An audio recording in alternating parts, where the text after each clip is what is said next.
Hey guys, Monster50 here, coming in a quick Sinister review.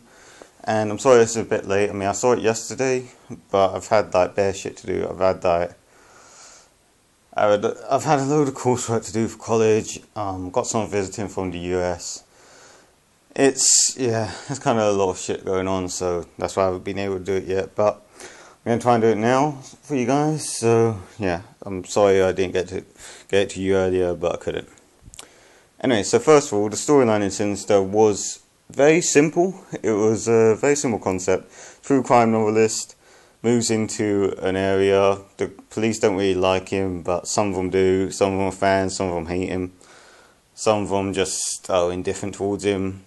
And he's studying a murder in a house, and he finds a box full of films. He watches the films, he sees different murders on the films, finds out there's a demon involved, goes from there more or less. Don't want to give too much of a plot away. I think that's as much as I need to give away.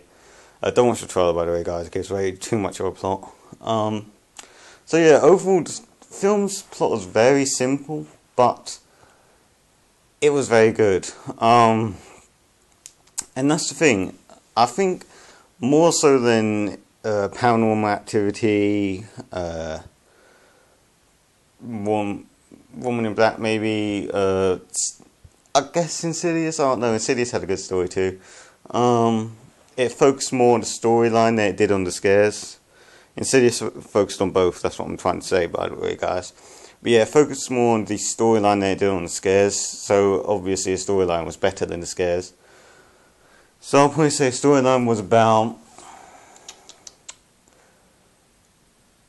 Probably give it a 9 because it's such a simple concept and they executed it so well. So yeah, probably say storyline's a 9. The characters, well, I mean, the main guy, what's his name? What's his fucking name? I don't know, but the main guy, he was really good in it. I mean, his levels. It's like him watching a found footage film for part of it, and his level of how scared he was watching it was kind of believable for the most part. I mean, some of it was, okay, I think you'd be a bit more scared than that, but I mean, he's seen murders before, so I guess it's not so bad. I mean, it doesn't affect him so bad, and when he sees the demon, he does get a lot worse, so, yeah. So he was good. His wife was good, but underdeveloped, in my opinion. His daughter was decent for a child actress, I guess. His son, I don't know. There's something about his son. It didn't seem like he was giving his all to the performance at times. I mean, when he was like scared, or I don't want to spoil it, but something else. He was a decent actor, but I mean, when he's trying to play himself, he's just alright, if you know what I mean. And there was a couple of the cops, like Deputy so-and-so,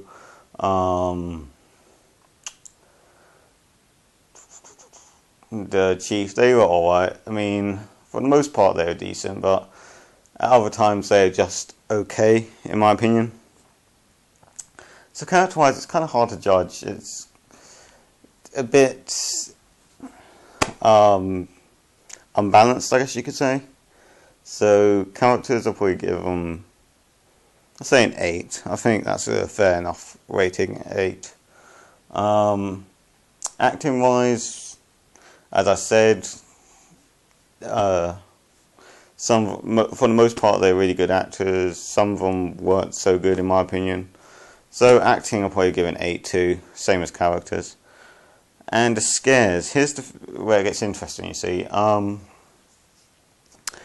for the most part in this film, I wasn't scared. It took me about,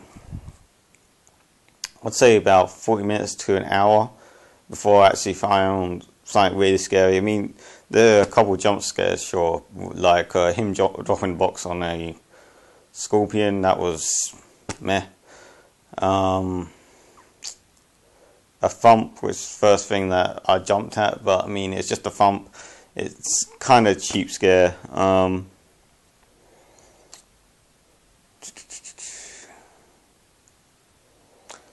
and the suspense builded okay. I think it was a bit off at times, but I mean, for the most part, the suspense was building decently.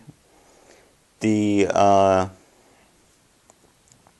yeah, as it got towards the end, there are a couple of scenes that I found scary. And one scene in particular, I was like shocked because I was like, oh shit. I literally just, I was like with my family, I was like, oh shit. And yeah, kind of awkward. But yeah, I won't spoil that scene for you guys because I didn't see it coming. I don't want you guys to see it coming either.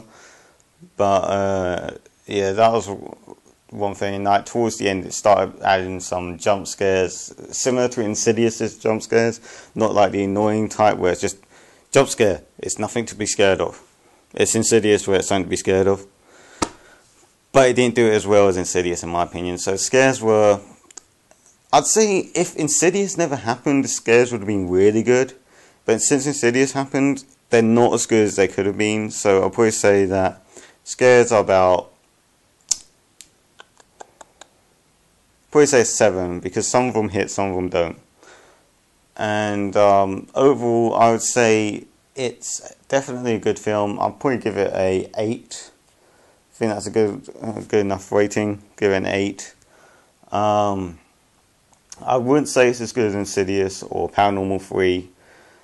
I mean, I wouldn't say it's as good as Insidious. I would say it's better than the Paranormal movies because I'm not a big fan of them types of films, but I wouldn't say it's as scary as Paranormal 3. Maybe a bit scarier than Paranormal 2. Not definitely scarier than Paranormal 1.